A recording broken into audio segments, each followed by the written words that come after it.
መጥቷል። አባት ዌልካም አቀባበል አድርግላት።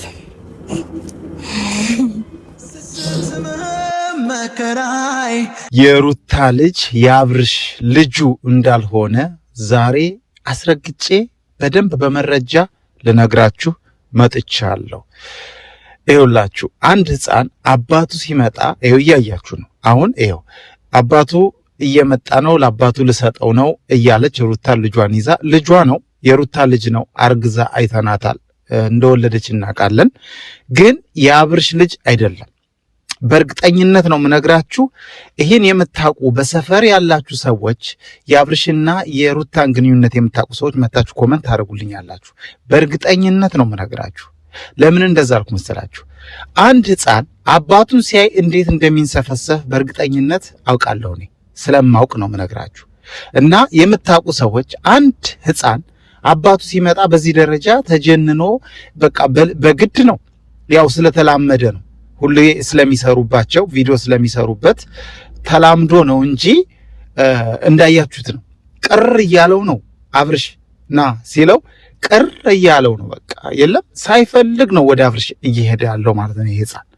ስለዚህ አላምዶት የሰፈር ልጅ ሆኖ የሩታ ባለቤት በእርግጠኝነት ቡታጅራ ሌላ ስራ የሚሰራ ለዩቲዩብ ስራ ያልተፈጠረ ወይ መናገር የማይችል ዲዳ መሆን አለበት እንጂ አብርሽ ትክክለኛ የሩታ ባሏ ፍቅረኛዋ አይደለም፣ የዩቲዩብ ፍቅረኛዋ ነው።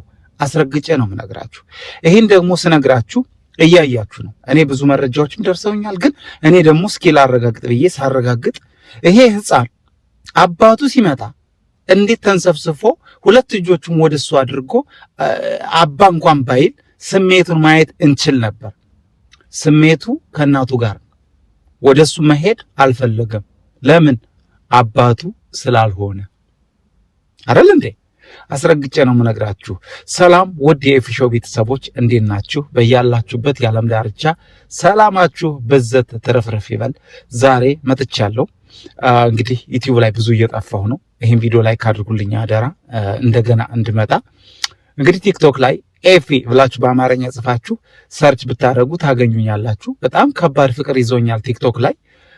ስለዚህ ሙሉ ጊዜን ቲክቶክ ላይ እያሳለፍኩ ነው ያለሁት። ብቅ እያላችሁ እዩኝ። ድምፅም እንድትሆኑ ይፈልጋለሁ፣ ያፈቀርኳትን ልጅ እንዳገኝ ማለት ነው። ዩቲዩብ ላይ የጠፋሁት ይሄ ነው፣ ሌላ አይደለም። አፍቅሬ ነው፣ ፎንቃ ነው ያጠፋኝ፣ ሌላ አይደለም። እና ወዳችኋለሁ፣ አከብራችኋለሁ። ይሄ መረጃ ትክክል ነው ብላችሁ በእርግጠኝነት በሰፈር ያላችሁ ሰዎች መታችሁ በኮመንት ለእኔ ቤተሰቦች ይህን ቪዲዮ ለሚያዩ ማስረጃ እንድትጽፉልኝ በአክብሮት ጠይቃችኋለሁ። ወዳችኋለሁ። መልካም ጊዜ ይሆንላችሁ። በሌላ ቪዲዮ እንገናኛለን።